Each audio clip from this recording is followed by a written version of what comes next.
In this age of machine learning, new language models coming every day, and new concerns emerging, as a researcher, as a teacher, as someone who also, tries to create campaigns for the industry, I'm learning all the time. So, this is a space for all of us to co learn, to share our understanding, our experiences rather, with research, with assistive and generative AIs in research as well. So, my compliments to the entire team for conceptualizing the faculty development program. These are early days of understanding or figuring out our own space, whether AI has democratized communication research, whether AI has created a more nuanced understanding of research, or AI at the moment is flighty and it lacks depth. All of these concerns are going to be expressed for us as educators and researchers in times to come. Let's continue to live with them, to understand them every day. And let me tell you, what an opportune time before I start with today's session. What an opportune time. We are at the foothill of the AI Action Summit, which concluded yesterday. 10th and 11th, there was a summit in Paris where we were expressing concerns as different countries. And let me start on that particular note to take you through my limited understanding of AI in research. I began my life as a quantitative researcher about 25 years back when I was a student in economics honors, and my understanding of quantitative research emerges from being a student of macroeconomics and using statistical tools. At that time, StatGraph used to be a software which we used to use for data analysis most of the time. And later, all of us started submitting data to SPSS, its various forms, and of course Tata as well later. So experiencing all those times of trying to understand assistive software analysis, manual analysis, we as students used to analyze data manually to begin with, especially for parametric statistics. From there to now having AI tools, what has been the journey like? I'll share a few experiences with you and then take it on from there.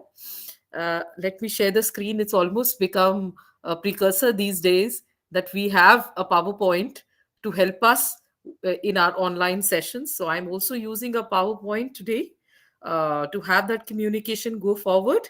Let me share my screen. Right. So is my screen visible? Yes, ma'am. Yes, ma'am. Yes. Right. So beginning our understanding of the concerns we all are living with.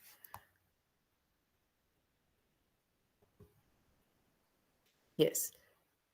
So here we go. Like I said, we're starting off these conversations at a very interesting juncture where about 57 countries in the AI Action Summit, they signed a signatory note for inclusive and sustainable AI technologies.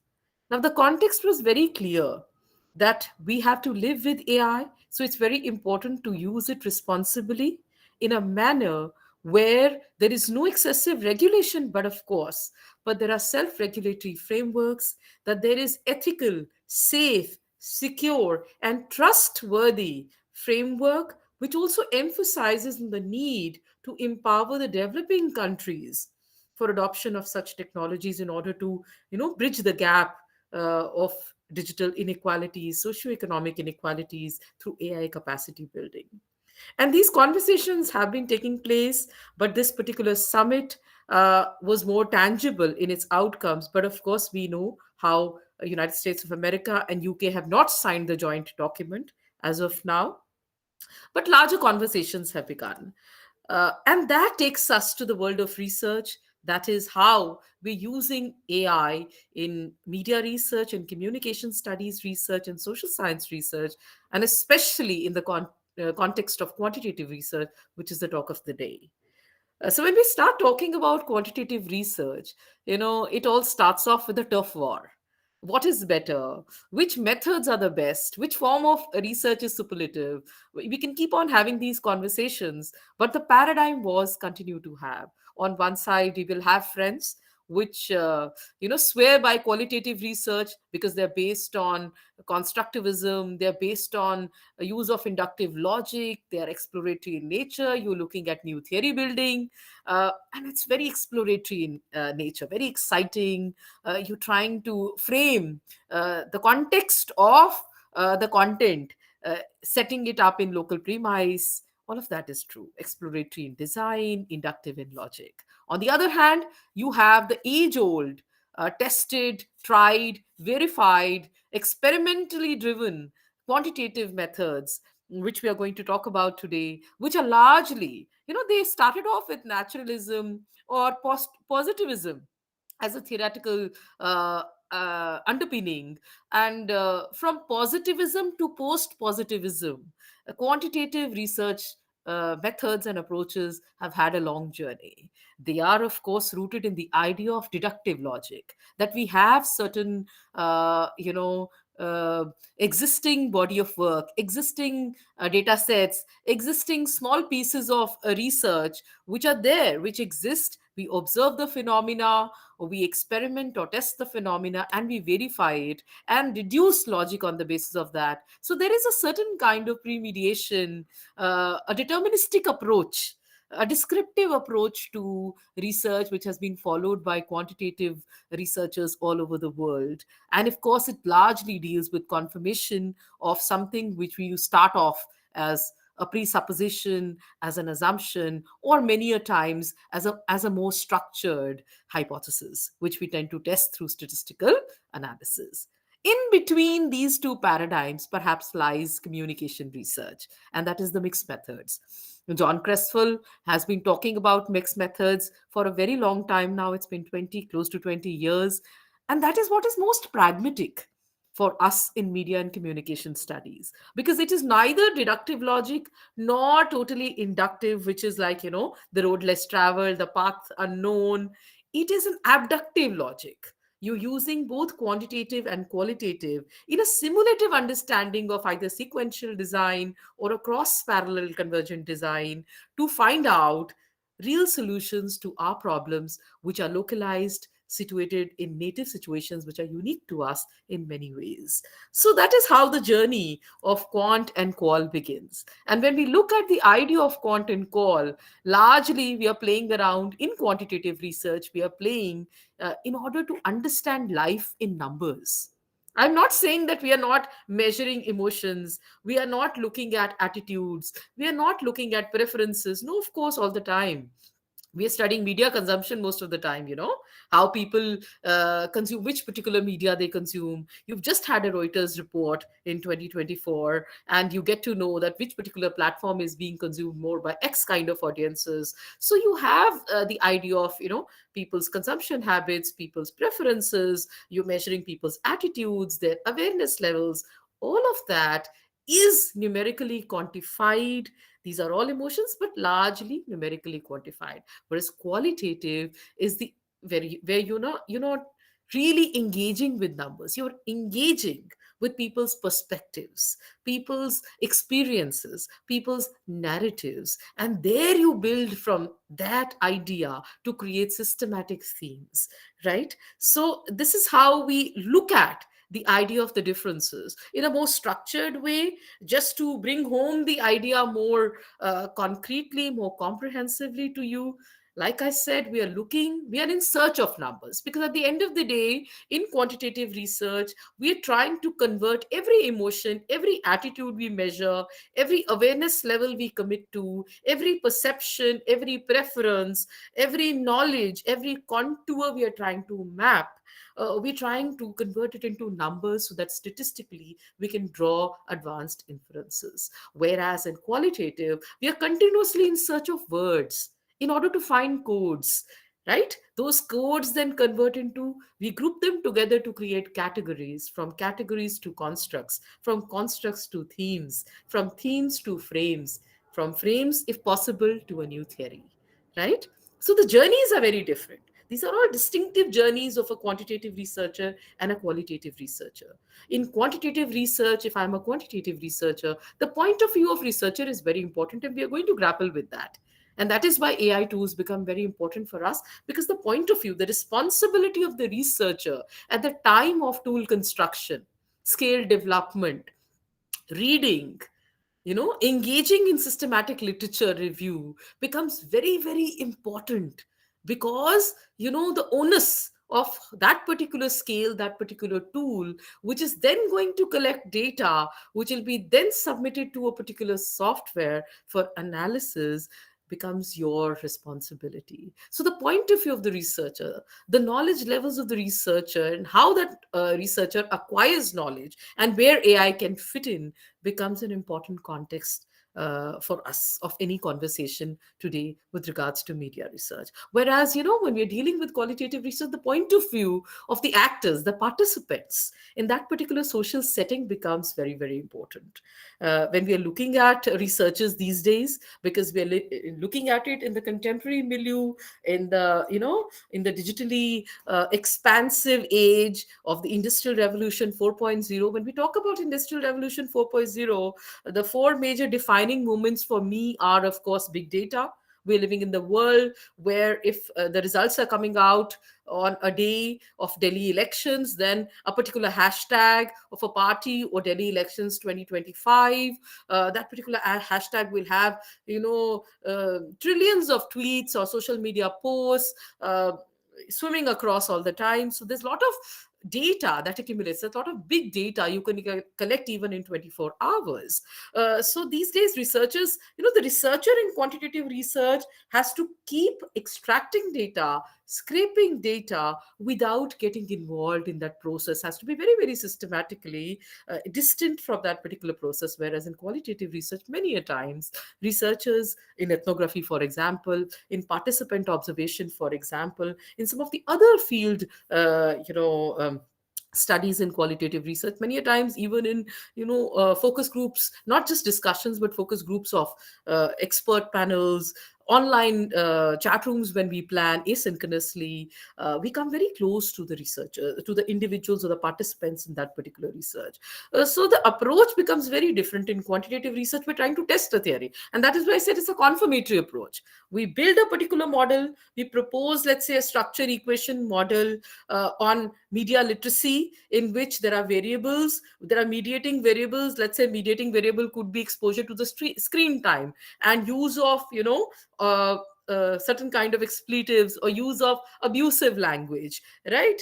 And relationship between parents and children. So those could be independent, dependent, and mediating variables. So the interplay between some of the independent variables, some of the dependent variables, mediating and moderating variables, tends to give us a proposed model, that this is how these variables are going to behave supposedly in a given situation, and we are going to confirm this through by collecting the data and through statistical analysis. Whereas in qualitative research, we are on that path to explore, and we're trying to come up with new theories which are built, right?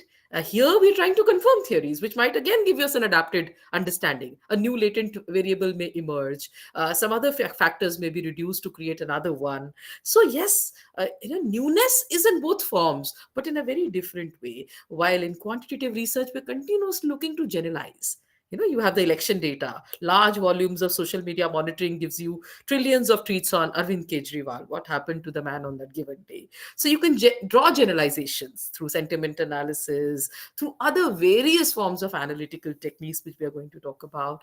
Whereas in qualitative research, let's say you are trying to look at, a political model for success, or how social media communication helped a political party to emerge as winners after, let's say, 27 years. So you can give a contextual understanding there. Even the sample size when we're dealing with quantitative and qualitative research differs, because in qualitative research you approach through a iterative process, whereas in quantitative research you have various formulas. You have a Gordon's formula, which allows us to calculate sample for for audience response studies, for consumer jury tests, you have another formula. So you have formulae to calculate sample sizes for different kinds of reception studies, response studies, awareness studies, recognition studies, experimental designs, and so on and so forth. Whereas in qualitative research, you're looking at a very different kind of approach in terms of trying to find an adequate sample there. So this is how we've set the ball rolling for today's session, just trying to just trying to locate quantitative research in today's understanding. And within that, the context today is of course AI. Within that, we're trying to look at use of artificial intelligence. When it comes to contextualizing artificial intelligence in communication and media, of course it's an all pervasive world. It has suddenly become a world wherein machine learning, wherein cloud computing, wherein use of language processing models, big and small, wherein use of robots have become almost the second bone, or the extra rib to functional understanding of whether it's news or non-news content. When I look at my own industry, advertising and public relations industry, large volumes of various kinds of work is happening with the help of AI powered tools, AI enabled plugins or add-ons. A lot of traditional conventional workspaces which we've been using for a very long time, say Microsoft's Excel, which we've been using for quite a long time. Now it has add-on plugins, three or four of them, which are effectively being used by so many of us in order to monitor, in order to assess, evaluate, draw insights, and compare. You can see it on your screen. Real-time data is being analyzed by companies. This is one example of how market research, every day media companies, publishers, they are using algorithm powered machines to trap data, to capture data, and then to project visualizations on screen in terms of how many, that is counting the frequencies, in terms of comparing the groups of people, let's say how many men versus how many women watched the results on Aaj Tak for Delhi elections, right? So, and of course, I'll get into that, capturing the negative and the positive sentiment, or analyzing the sentiments all the time on real data, or on data which has been around for quite some time, or which data which you have, which is in your possession. These days, one of the major concerns in communication and media studies is how AI is playing a complementary role. I've been saying that for quite some time. As a quantitative researcher, I'm not fully convinced with AI alone approach, the standalone approach to AI. I am not that researcher. I will always believe that AI can complement a communication researcher in predicting, in trend analysis, in social media monitoring, right? All of that can be social media analytics, real time data analytics, and detection. AI detection is a very powerful aspect of research these days. And of course, with the analyzing the historical data, especially drawing first draft of analysis for historical data. So all of that, and of course playing out the visual enhancements, which a lot of youngsters are doing through add-on AI add-ons like media magic, like magic design on Canva. So all of that is being done by communication scholars worldwide, in market research, in behavioral research, in consumer research, in audience response studies, as well as in content based research in uh, uh, media and communication studies. So this is how our journey begins, in that sense, that it is we have to understand we live with AI tools which are around us. I won't say littered around us, but quite a few are there, which are enabling or facilitating, and some of them are inhibiting as well. And that is why we have to navigate this journey of using AI in quantitative research with a lot of caution and care. And that is what this conversation is all about. When we talk about AI and media, one of the most upfront recognition that comes to our mind, top of mind word association, is with ChatGPT. technology. It was perhaps, if I recall, November 2022 when ChatGPT first figured, it exploded on the world screen, on the world scene, and it this started figuring in our conversations. And today it's become one of the go-to persons. It's become your best friend. It's become your digital Didi in many ways, right? So when we talk about AI and media, largely, if I look at, as a researcher, if I look at AI in media and communication, I majorly see, because when I look at media and communication, one should not forget that, media and communication also has a segment called as practice-based research, in which we are using produce programs and then creative research frameworks around it to analyze. So in that context, when we're dealing with AI in media, we're dealing with content generation. Now that content generation is, of course, using a lot of you're using it for writing reports, we're using it for writing paper, you write really using it to summarize your literature, narrative literature reviews. So lot of engagement with regards to content development of audiovisual nature, of three-dimensional nature, or text based, graphics based. So a lot of content generation is being done. Good, bad, ugly, we'll get into it, but is being done. Another thing is audience engagement. You're continuously mapping AAU, that is awareness, that is attitude and usage of audiences with regards to their choices, with regards to commodities, needs, interests, motives, media consumptions. All of that is being looked at very carefully. Whether it's, you're looking at engagement in terms of vanity matrices, in terms of likes, tweets, shares, reposts, or whether you're looking at it through, let's say you've polled a survey on Mentimeter, or you've created a survey on Qualtrics, and then gathered big data, 2257 people have been surveyed, and participant responses or audience engagement in terms of being analyzed through AI all the time. And that's happening every day, right? And then, of course, analytics, looking at advanced analytics, we'll get into that as well, how good it is for us, or whether it is good at all as a researcher at this stage in life. But of course, when we're dealing with Chat GPT, let's not forget that Chat GPT, in many ways, if on one side is about content, another dominant word, the minute you start to make a word cloud about Chat GPT's prompts, that we want to create a force of prompt engineers who can write a better prompt. Like, for instance, on your screen you can see, as a teacher, somebody who helps the students make radio and television advertisements and then encourage them to use them in experimental designs, to find out creative executions, or use of sustainability as a framework, or use of a particular persuasive tactic, or use of misleading or deceptive practices in advertising. Generally, we generate a sample prompt. So you can see how sample prompts, how to write a prompt, has become a crucial factor in when we are dealing with the questions of AI in media today. So prompts, content, engagement, and analytics. These have become the Fab Four in conversations on AI and media and communication. And we are going to look at it in a more focused way on quantitative research.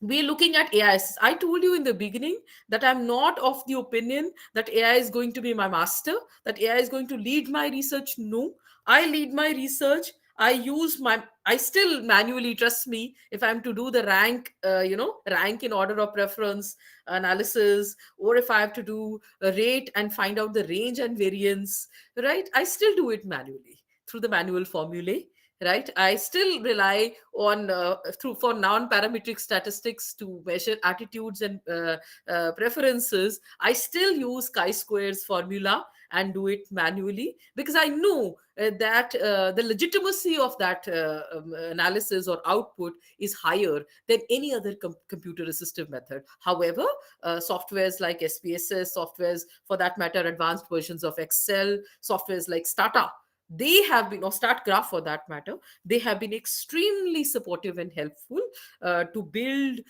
analytics for quantitative research. But largely, if you're looking at AI, my where I come from, my experiential understanding of using AI in quantitative research comes in these forms, that this is how we're using it largely. We're using it for data cleaning. I'm not very convinced that AI tools are very good at data cleaning. However, I'll introduce them to you. Some of them clean data fairly well, but I still feel that if you have to clean data, the old ways of cleaning data on SPSS are more profound and effective. However, there are tools for data cleaning which I'll talk about, and it's then of course for data interpretation, that's a good way, for analysis, for data scrapping, for visualization. Now that is where AI really stands out. It creates infographics or multidimensional images. It creates a visual report.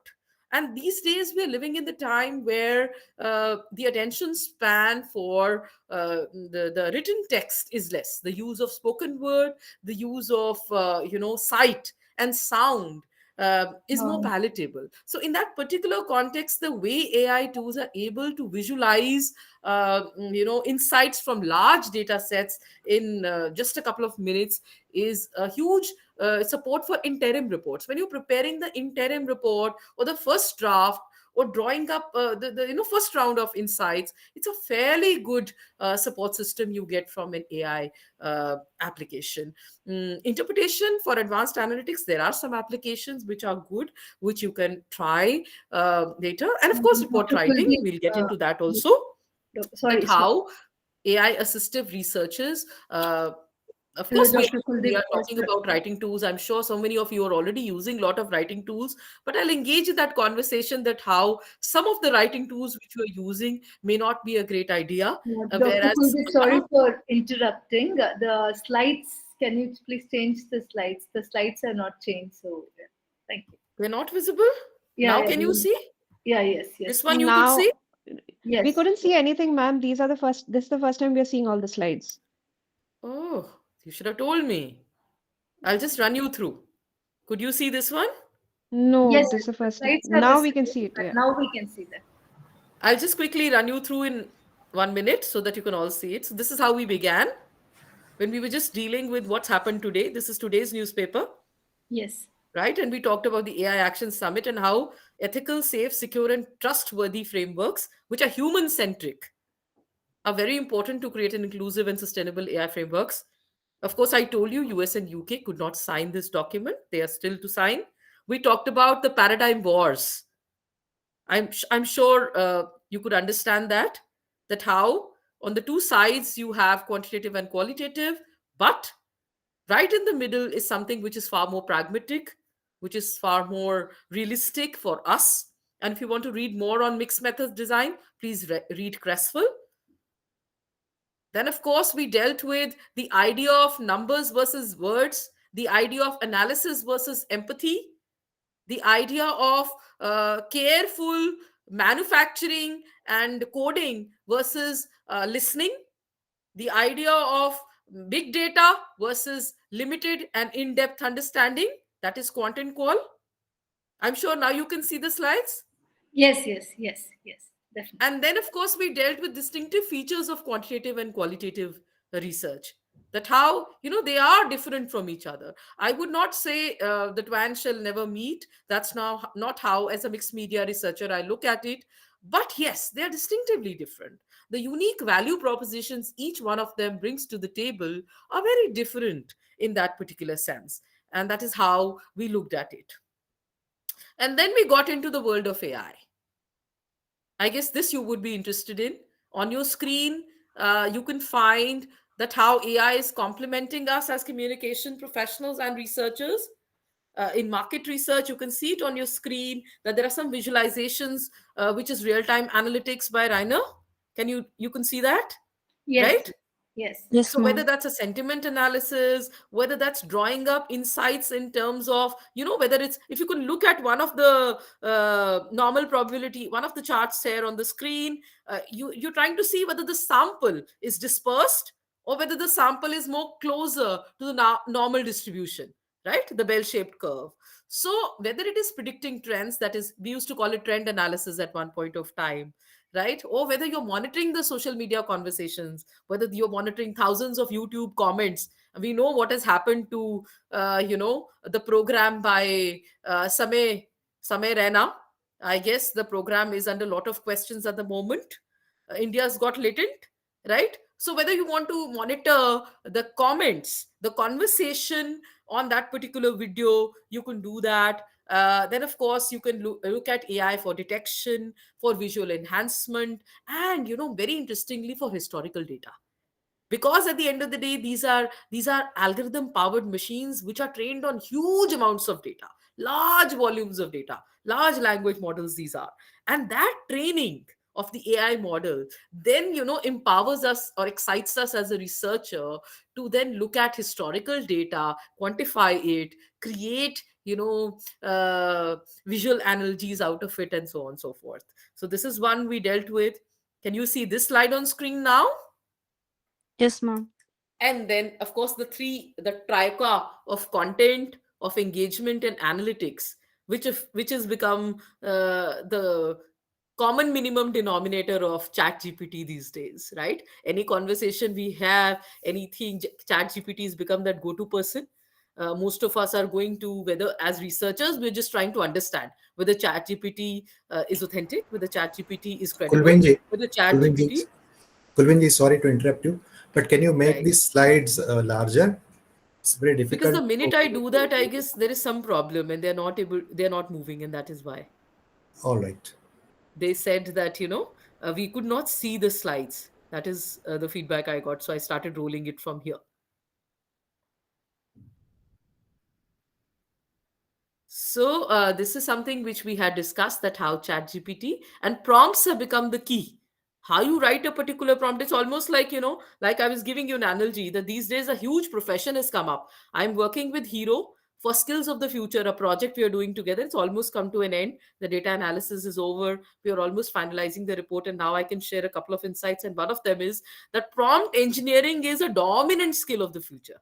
It's a dominant, from data science to prompt engineering. What a journey, right? So how to write a prompt, because if you write a particular prompt in a given way, the chances are that this particular language model, that is the chat gpt, it'll give you more accurate results in terms of insights, in terms of analysis, in terms of summaries.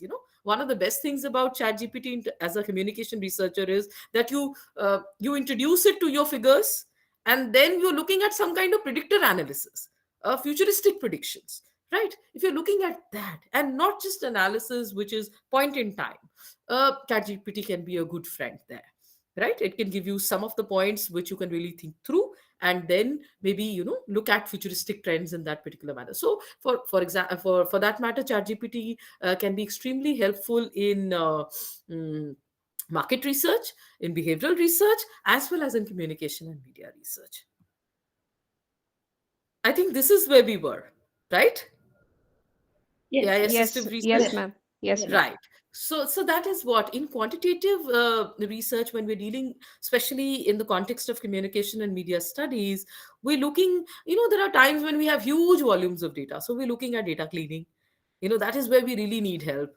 I was telling you, I was working with Hero, so massive data set.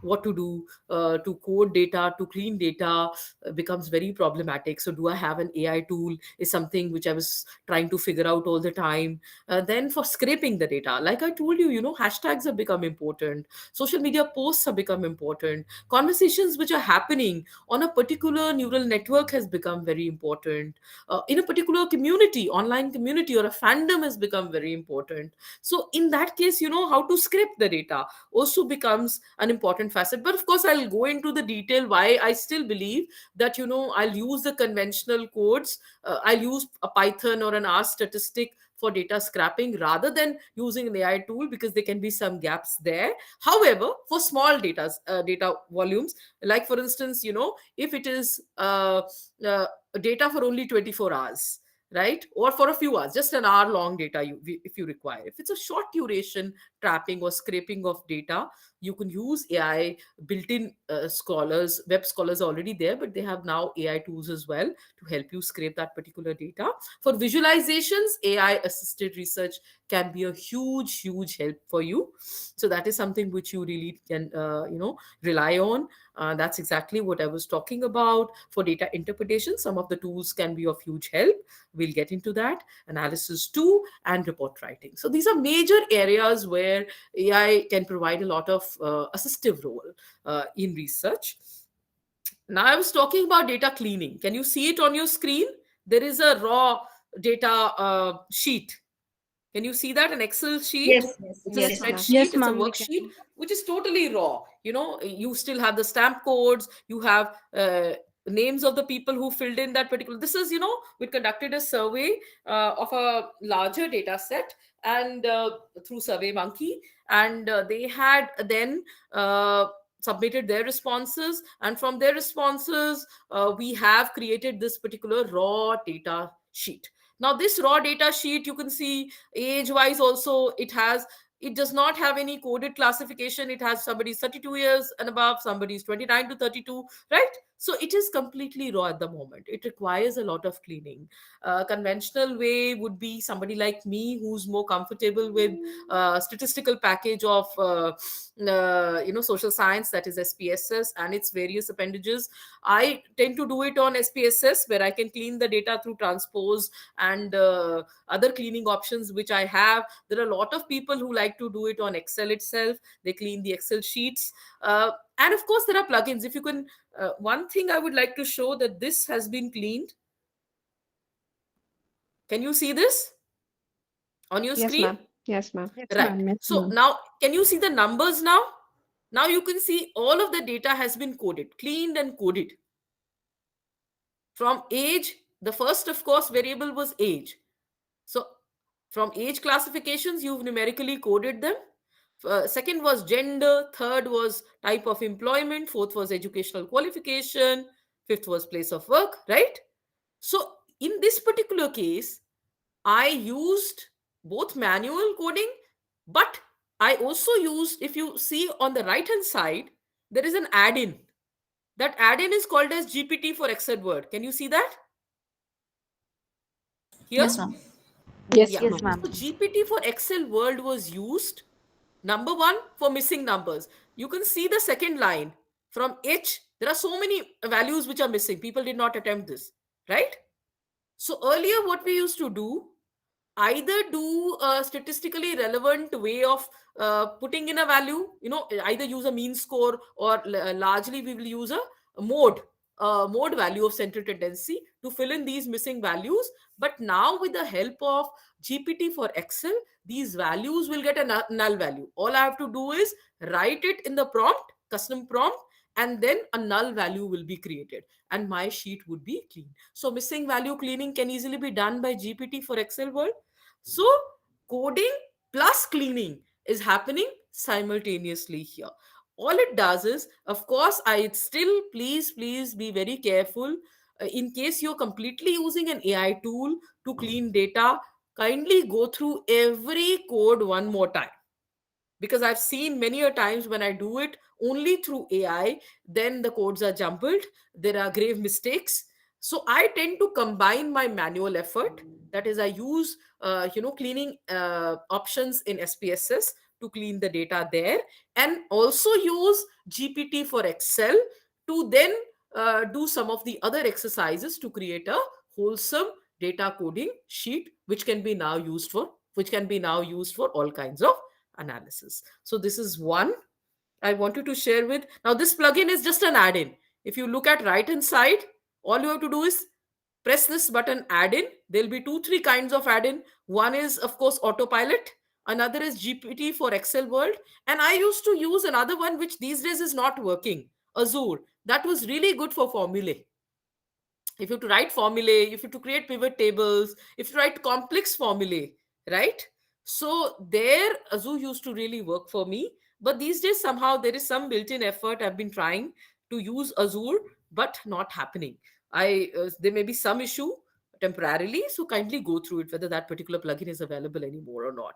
And of course, I'm sure you know about Node Excel. We'll get there as well. Moving a little forward now, that was data cleaning and coding, right? Now if you look, we have the data and I've created an empty cell as well.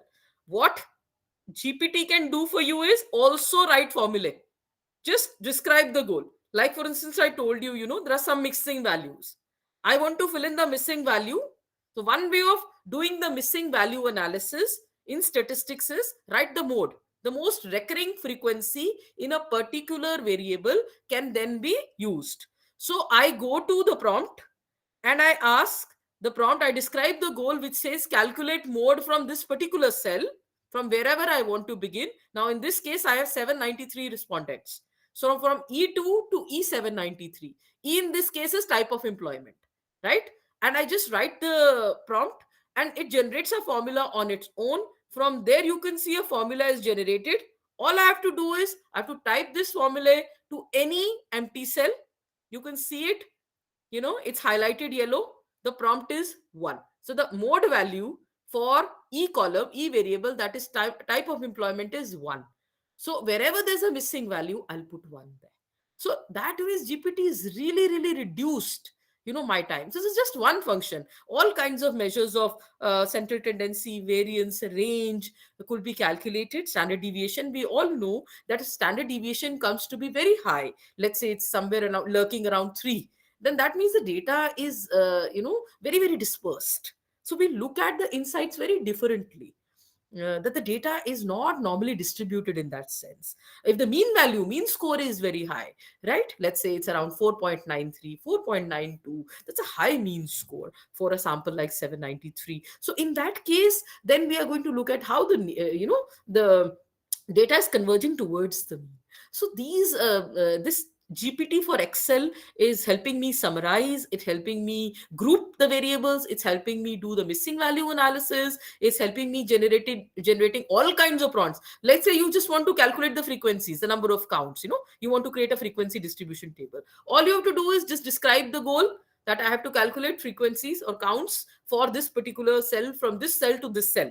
You can mark from, A2 to D793 also. And then it'll write the formula in the dialog box. And from there, you can copy a formula to any of the cells and your values will be generated. So that ways, it's extremely helpful. This GPT for Excel, it's a plugin which is now available as an add-on feature. So not something which you have to pay for. GPT for Excel.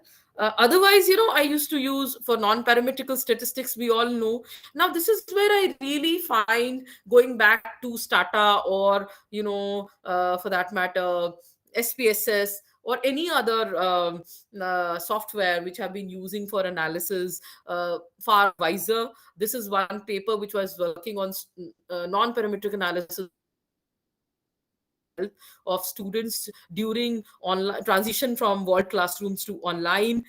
So when you do trying to find chi-square, let's say, or a Wilcoxon test, you're trying to apply the non-parametric tests on a particular sample which is larger, that is more than 200 and is more than 200. So tests of significance becomes a problem in these plugins, these add-ons which are available with you. So that is where I think the limitation of AI really comes in. I'd still prefer, I'm sure there must be some other AIs which will help you come up with accurate non-parametric analysis as well.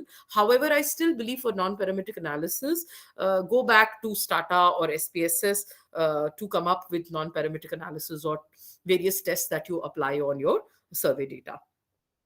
Let me tell you one more good news for you is that there are AI applications which are compatible with SPSS. Let's say you have created a variable sheet on SPSS and then you have a data sheet as well, right? Which we usually do. I do it all the time. You do it all the time.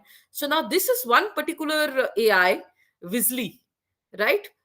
You can see it on your screen. There's analysis of offbeat skills. Like I told you, I'm working on this project for Hero on skills for future. So this analysis has been pulled in. You can see the code which has been written in Python. Can you see that on Wizzly? So all you have to do is just get your, the data sheet which you created on SPSS. You pull it here. Once you pulled it to Wizzly, then you can really generate a lot of, tabulated analysis, some visualizations also. Now, this is a good software which you can use for statistical inferences for quantitative data. It is compatible with SPSS as well. Not many are, but Boolean is. Then I think Tableau is. Tableau I've not used as much. That's a software itself. It also has an AI plugin, but Wizzly is an AI enabled one. So this is really compatible with SPSS, which I tried out, and it is fairly okay. It comes up with insights which are, useful insights. You can see that on your screen. Can you see this particular slide? I just show it full screen to you, and then I'll come back. Can you see this particular slide now? Yes, Yes, yes, ma'am. ma'am, we can. Yeah. Yes, Yeah. ma'am. So Yeah. Visly, Yes, ma'am. see, I had, if I tell you, if you can see it on your screen, these are the major skills, and the values are given: future mobility, technology in space, social and ethical innovation, neurotech and AI, multisensory experiences. These were the major skills that arrived, unconventional skills, and you can see the values, based on the earning potential. That's very, very interesting. We were looking at analysis of offbeat skills as per their earning potential, their growth potential, their futuristic value in terms of employability. So this kind of analysis, which is a very short, and like I told you, for early insights, if you are making a presentation on early insights, this is a wonderful tool, Bizly, and you can see how this can now be, you can generate another prompt. You can see on your screen at the bottom that what else would you like to ask. You can draw another prompt here, and then from this data set you can also draw a data summary, an analytical summary of, if technology and space is rated higher than social and ethical innovation, then what kind of students are we? This is the students data. Then what kind of students are we, that we don't believe in social and ethical innovation as much as future mobility or technology and space? So all of those can be extremely rich ways of extrapolating data, which Weasley can do for us.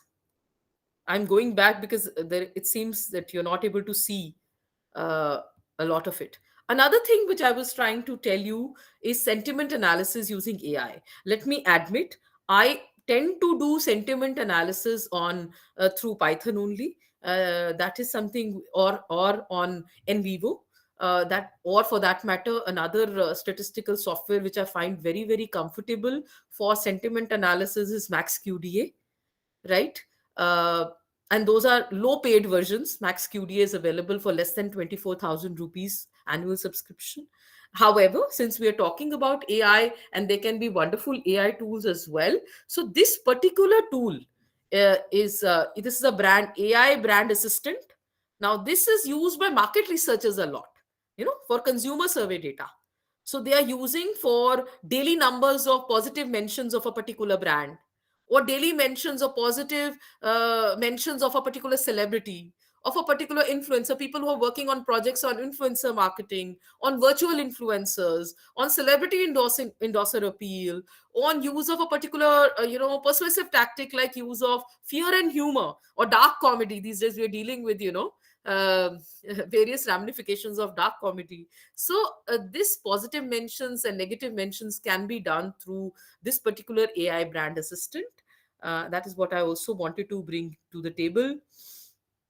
When we are dealing with AI, we are dealing with chatbots, right? So, one particular chatbot which is these days picking up in conversations is Lexi. Lexi is, again, if you generate a simple prompt on Lexi, Lexi is able to give you large summaries. So that's a good point about Lexi. You generate a small prompt and you get about 750 words to 1000 word summary. That really reduces, this is wonderful for reading reports. We all know how today Pitch and Madison has released their report on media consumptions or advertising industry consumptions today. So if I don't have the time to read the 25-page report, then perhaps Lexi can be my best friend. On the other hand, Gemini is doing incredibly well. Of course, we all know the minute we are online, we are trying to search anything, it is powered by Gemini, and the first set of responses we receive is from Gemini. ChatGPT remains a huge favorite. So this is how the Indian market at the moment is. Perplexity I really like. As an AI tool, I find Perplexity, as a researcher, as a media researcher, perhaps the most uh, you know credible.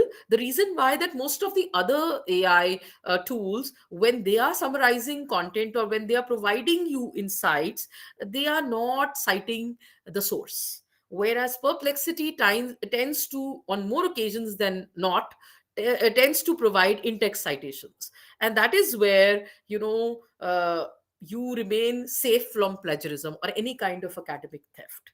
So this is something which I wanted to draw your attention towards, that AI perplexity is something Copilot everybody is using for image creation that is more generative in nature, because these days, we are also into presenting our data, how we are able to present our data infographically in a very appealing way.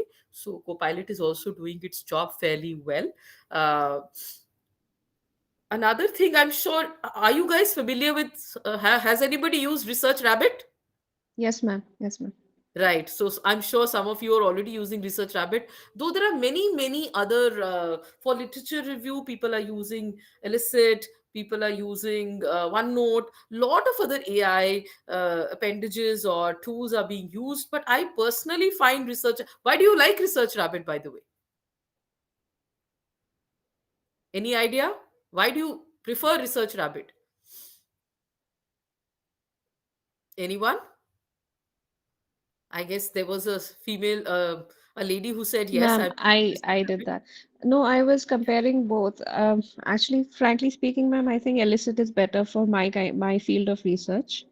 So But I does it give you the node concurrences? If you look at the uh, right side of the screen, no, it it doesn't, doesn't do right? that. Then Yeah. but Connected Papers does that in a way. Connected So, Papers does it, but Connected Paper does it for those words, the keywords which you're using for searches, huh. right? Yeah, so Not I for the use titled collection. so here also I use mixed method in a way, ma'am. I use both Research Rabbit and Elicit. Yeah, so it's fine. So here, I mean, I find Research Rabbit in that sense because it's able to create a bicentrality. If you look at the, it's giving you years, it's giving you seminal papers, so it's giving you seminal researches, it's giving you midline researches, it's using the Prisma to give you then filtration, and then many ways, the contemporary researchers as well. So that matrix is being created on Research Rabbit, but of course, whichever AI tool you're more comfortable with is a go-to. But Rabbit is something which I've been using, and I found that it provides me the idea of bicentrality quite well here. So that is one for literature. Another area which I guess most of you struggle with is when you write with AI, there are plagiarism issues. So what do you do? Any idea? Like, for instance, I was checking one report of my PhD scholar. So this is something which emerged: 41% detected as AI. She was very embarrassed and she said, no, I didn't. I wrote on my own. It's just that I used an AI tool, uh, which is being used in academic writing, and perhaps the reason why it's showing so much of detection. Has it ever happened to you? Because these days, whenever you open Turnitin, the first thing is, after the similarity index, the AI detection is shown, right? So when you're using an AI tool, I'm sure, are you using any of these?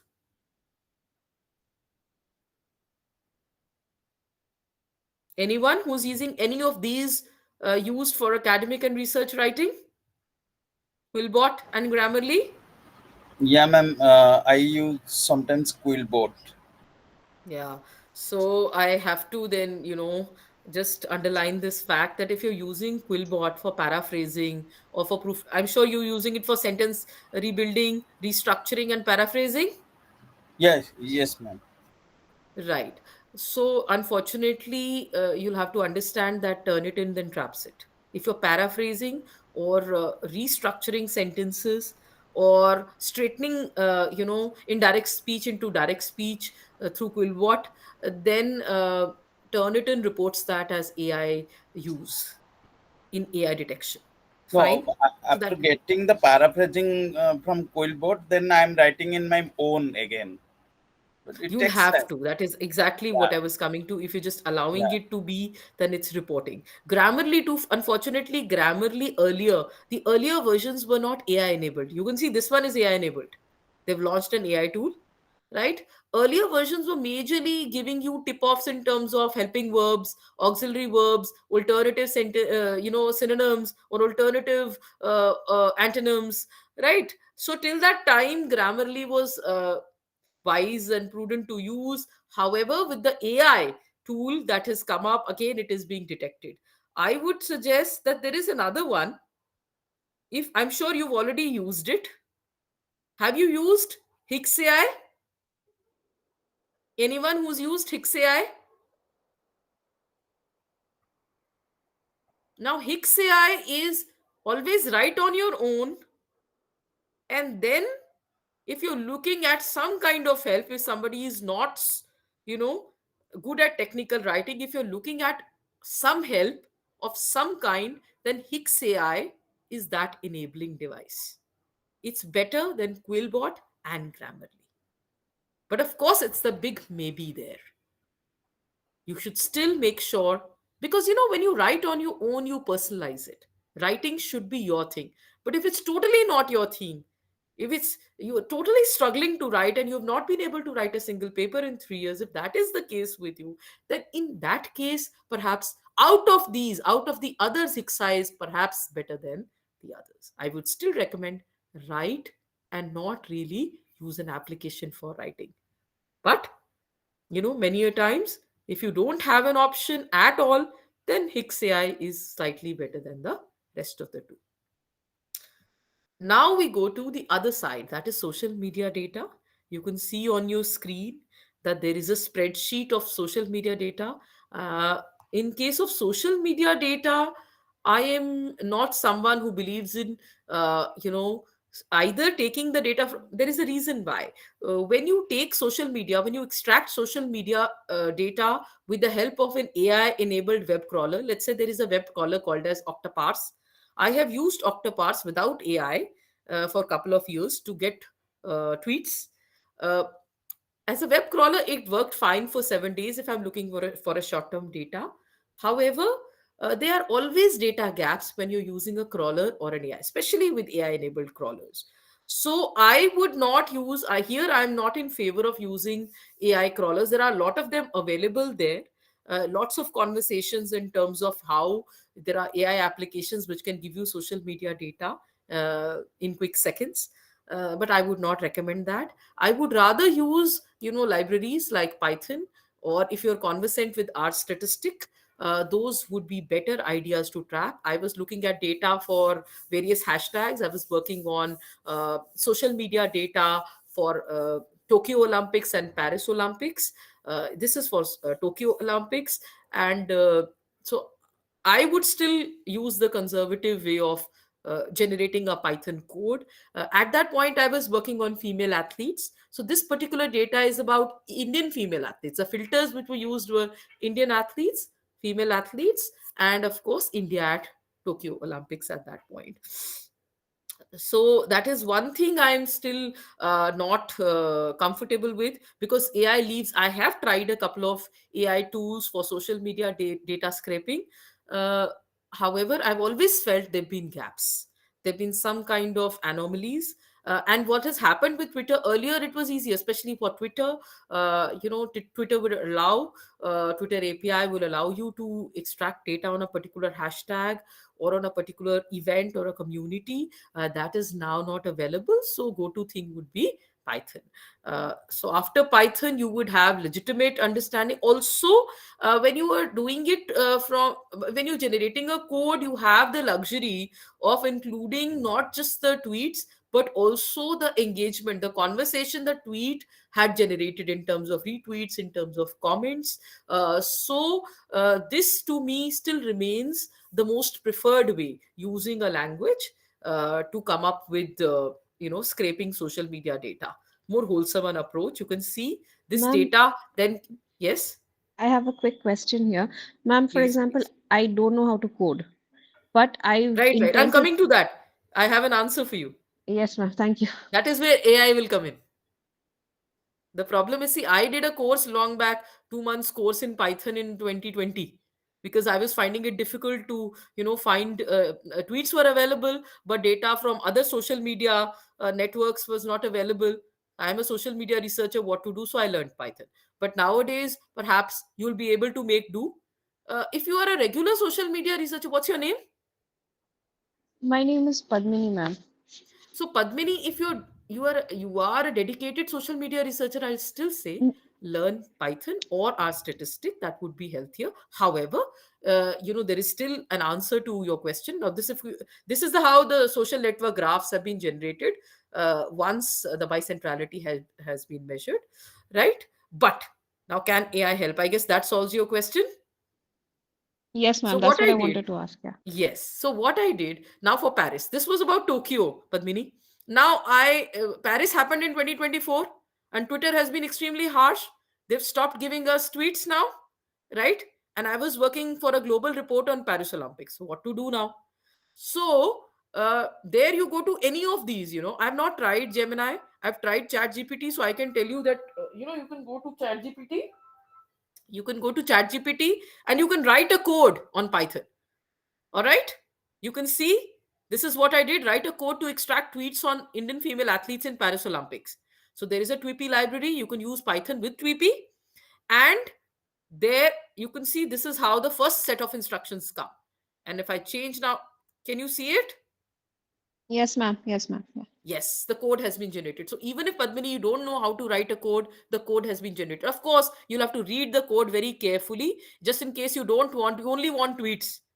You don't want retweets, any other filter you want to use, right? You could do that.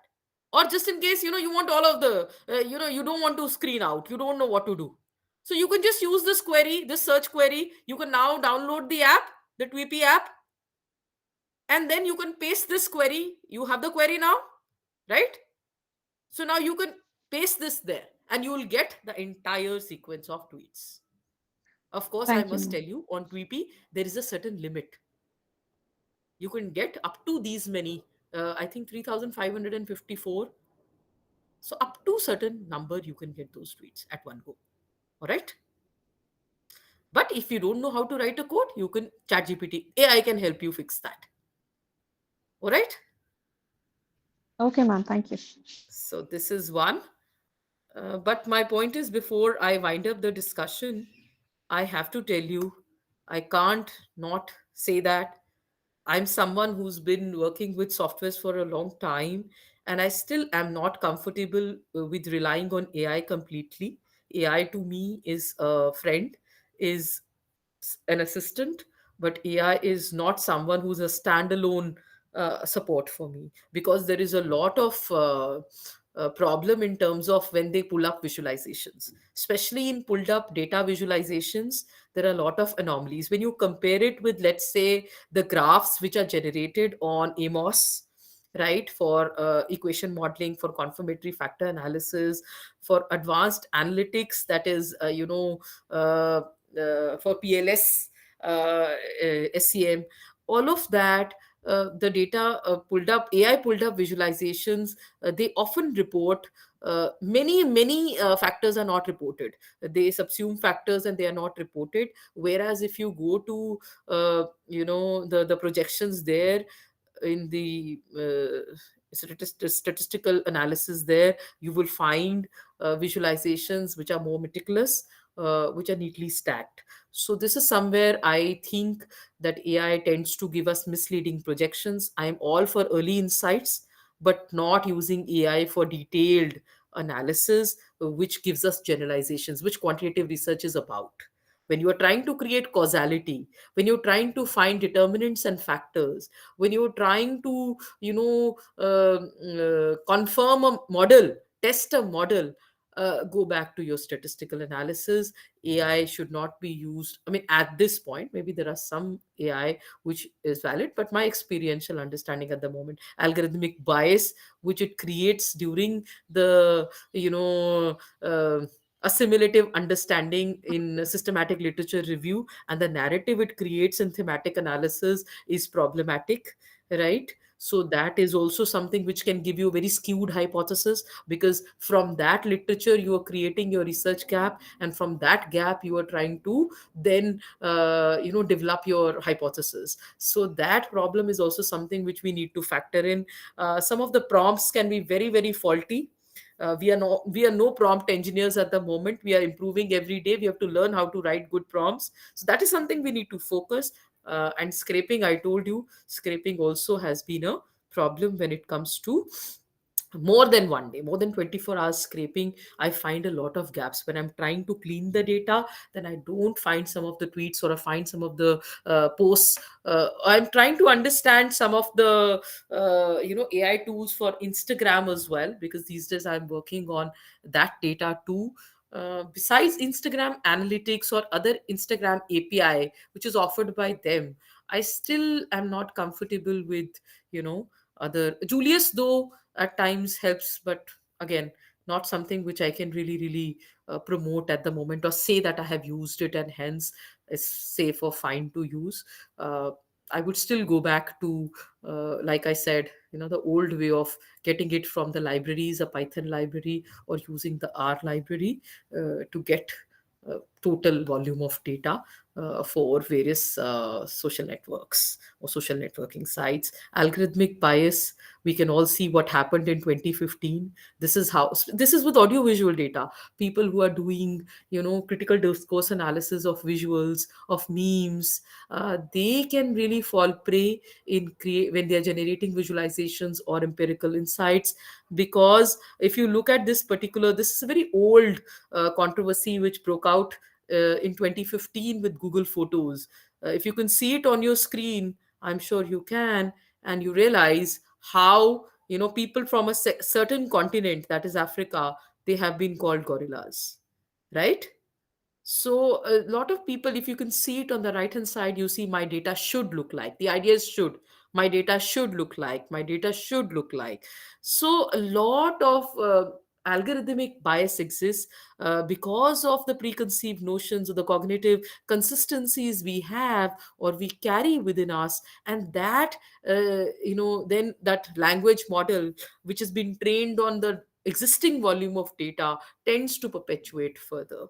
So this is something which we need to guard against as researchers, and that is why we have to subscribe to a AI literacy framework wherein we have to be really conversant with the hardware and the software, especially the applications which we are using. Most of us, at least I, do not know more than 50 to 60% of ChatGPT or GPT for Excel, or I have tried Visly. So Visly is something I know about 50% of, but we need to train ourselves better in terms of how these applications can be profoundly used. Information and data literacy has to be understood in the right context. Content creation and safety, along with problem solving, have to be guarded against. There are, of course, various documents which are available. One of such documents is on your screen. How, if there is no or lack of AI literacy, it can really create to unsafe digital public sphere. So we need to look at that. And I will end this conversation with what has happened in recent times. Indian digital news publishers, they have taken a serious view of how open AI has been scraping content without giving them due credit, because this is copyrighted content. This is grave violation of IPR, intellectual property right. So Getty Images at one point also got after AI. If I remember correctly, it was Copilot which took the pictures without their permission and they took them to court. So there are grave violations. There are issues of academic theft. The issues of intellectual property right violations when you're looking at, whether it is visualization, whether it is clean reporting the data, whether it is drawing up summaries of the insights. So there can be huge violations there. So we have to continuously engage with how we can stay away. One of the AI tools which is, of course, Turnitin I still is a go-to for all of us, because um, we are in academic spaces, so we often go to Turnitin, and it has a plugin for AI detection. But just in case you are not subscribing to it for whatever reason, you can use Plag AI. Plag AI is good for detection, and it will give you a fair understanding of how the written text, what are the anomalies with written text being, in your particular draft or document which you have submitted. So I stop here.